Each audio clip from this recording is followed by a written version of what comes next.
Feelings of inferiority and insecurity can wreak havoc on our everyday lives. So what do we do to get rid of insecurity and walk in confidence? We'll find out coming up on this edition of the Shannon Perry Show.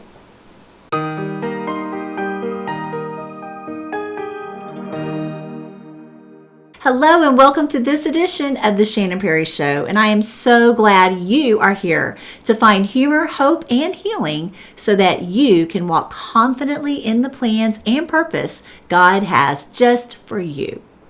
Before we get started, if you have not become a part of our Shannon Perry family, would you so kindly take just a quick second and subscribe to the show on our YouTube channel? Your one like and one subscribe really does matter because it helps boost our views and spreads the word to more people who need the truth of God's word in their life. After you subscribe, be sure to click the like button and share the Shannon Perry Show with those you love and care about because God designed you and them to walk in confidence, and we want them to hear this message. So have you ever had the feeling you aren't enough? Feelings of insecurity and inferiority always raise their heads at the ugliest times, don't they? It's usually when we need to feel the most confident that insecurity and inferiority shout the loudest. Like the first time I ever spoke at a large conference. Now, many of you may get hives just thinking about standing in front of other people to speak. But for me, well, talking has always come naturally. I remember when I was just a little kid in elementary school, my teachers would always write on my report card, "Shannon is a good student, but she can't stop talking." I've moved her several times, but that hasn't seemed to work. In other words, I love to talk. My poor mama. She got to where she would just put her hand out on report card day and say, "Just give it to me so I can sign it." Because she knew it was always going to say the same thing. But here's what I've learned. What teachers used to put me in the corner for, now they're paying me for it. I still love to talk, and now God is using my love of talking to pay my bills. So the first time I ever spoke publicly was to a ballroom full of over 1,000 women. And I was doing all that I could to fight my insecurities that night. I was so nervous. So as I spoke, 999 women in that room were laughing and taking notes. But there was that one at the head table, right in front of me, who was not. As a matter of fact, as soon as I stepped on the stage, she looked me up and down and up and down. And I thought, she hates me. And I really wanted to go running off the stage. I did a good job by the grace of God that night. And I headed to the back of the room to sign books after I was through speaking. And guess what? That same lady looking me up and down was the first person at my product table to buy one of everything on it. You see, my insecurities told me she hated me, but my insecurities lied. Our insecurities will do just what mine did that night if we're not careful. Our old beliefs and old hurts lie to us, and if we believe them, it's possible that we'll miss the good things that God is doing in our life. If I'd listened to my feelings and the lies that my insecurities were telling me, I wouldn't have been able to speak to those ladies. But because I chose to do it afraid, many women were saved and healed at that event. Our insecurities can also come from things other people have said to us, like Linda in the 7th grade. Linda would hide my clothes during gym. She told me she didn't like me and told me that she was going to beat me up. But I'd never done anything to Linda. So one day, I just found a holy boldness, I guess, for a 12-year-old, and I just asked her, "Why don't you like me?" I probably didn't realize at that point she probably wanted to punch me in the face. But here's what she said, "Because you're pretty." Now, if somebody said that to me today, I would grab them and hug them. But that day, Satan tried to make me believe that I should feel insecure if I looked pretty. And if I hadn't learned truth, I might still believe that today because at age 12, I wasn't mature enough to realize that Linda was insecure and that she was just lashing out at me out of her own pain. I took her feelings about me and thought something was wrong with me. You see, we will wear the agenda and the feelings that other insecure people put on us throughout our whole life if we don't learn to walk in the truth of God's Word. So remember, insecurity lies. We may have gorgeous hair, perfect skin, and a beautiful smile, but when we look in the mirror, all we see are thighs, because insecurity lies. And the longer we look, the bigger they get. And all of a sudden, we're the ugliest woman in the world and we just need a cookie, right? In Judges 6, there's a man who has every reason to be confident, but he struggled with insecurity. I won't read the entire story, but I encourage you to read it. Here's what it's about. The children of Israel have disobeyed God, so God allows them to be given over to a group called the Midianites. And the Midianites torture the children of Israel, so he sends them a prophet to help by the name of Gideon. Now, Gideon is chosen. Get that word. Gideon is chosen by God to be a spokesperson. So obviously, he's someone God has great confidence in. But guess what? Gideon has no confidence in himself. He's his own worst enemy. Can you relate? When we're insecure, the enemy is often in me. We're often our own worst enemy. This is what happens to Gideon. An angel speaks directly to Gideon, telling him he's the man God has chosen for the job. But Gideon has such a deep insecurity, he can't receive the truth. Even when an angel of the Lord is telling him, you are a mighty warrior, mighty man of valor. Because of his insecurities, Gideon continues to doubt, even when God sends an angel to talk to him directly. Now, I haven't had an angel come and talk to me directly, but I have heard God's voice in my heart tell me things he wanted me to do. And my immediate response at times has been, I can't do that. One of the things we have to remember when we feel insecure is that God is always going to ask us to do things that are bigger than what we believe we can do. Because if we could do them on our own, we wouldn't need him. And the best part of the story of Gideon, even while Gideon shows all of his ugly insecurities, God never gives up on him. Not only does God remind Gideon that he'll be with him in the battle, he tells him, you're going to win. Gideon's insecurity has no impact on God's promise. God's not afraid of your insecurities, my friend. And he wants to show you the same thing he showed Gideon. It doesn't matter what other people think or say about you. It doesn't matter your lack of resources.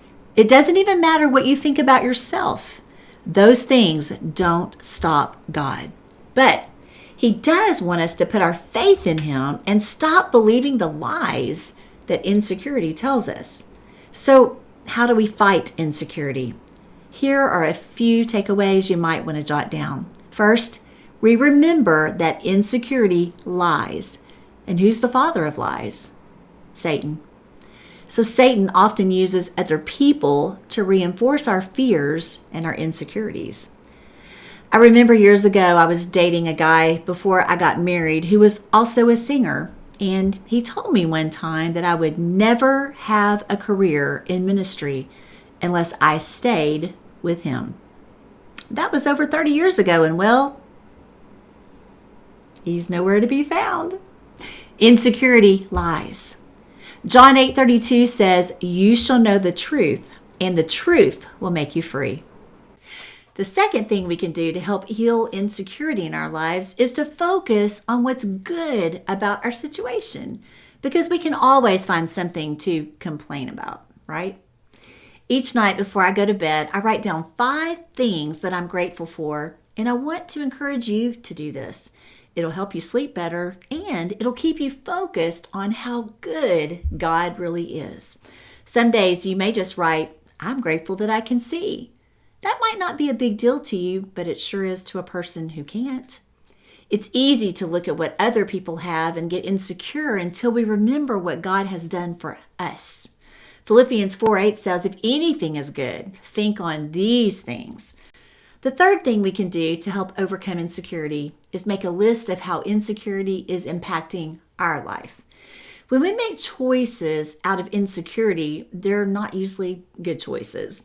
Sometimes we choose unhealthy relationships. Sometimes we isolate ourselves. Sometimes we become controlling.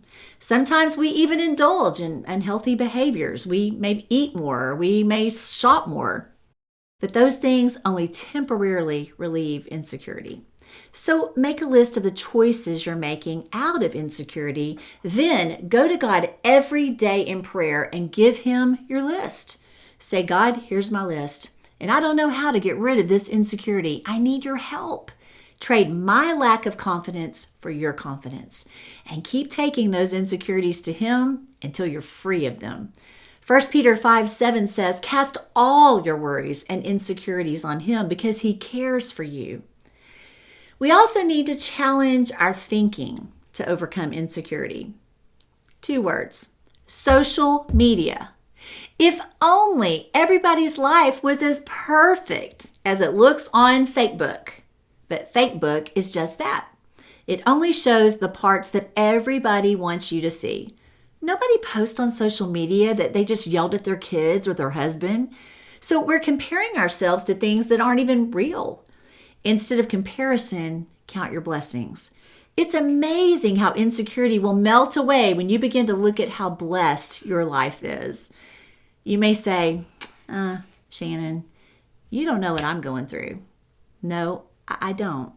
But I know there's somebody somewhere that would trade places with you for something good in your life that they don't have. When you feel like comparing yourself, challenge your thinking. You don't have to believe inferiority or insecurity one more day. The next way you can defeat insecurity is to focus on your strengths instead of your weaknesses. As a matter of fact, this week, just take time to write down your strengths. If you don't know what they are, ask people who love and care about you. They'll tell you. Then the next time you're tempted to get into comparison mode, look at that list. Because our goal is not about being better than somebody else. It's about being the best version of the person God created us to be. I don't sit around and focus on the fact that I'm not a good cook, for example. I praise Jesus for restaurants. Psalms 150 verse 6 says, let everything that has breath praise the Lord, because it keeps us focused on our source of security. We also need to stay in God's will for our life. We have guaranteed insecurity when we try to do things our own way. But when we read God's word, we pray, and then we walk through open doors, we find God's will. Ephesians 3:12 says, in Him and through faith in Him, we may approach God with freedom. And guess what? With confidence. When we look to God, we find confidence and freedom from insecurity, and then we practice acceptance. Too many of us are putting off finding confidence for someday. When I lose weight, I'll be happy. When I have kids, I'll be happy. When my kids leave home, I'll be happy.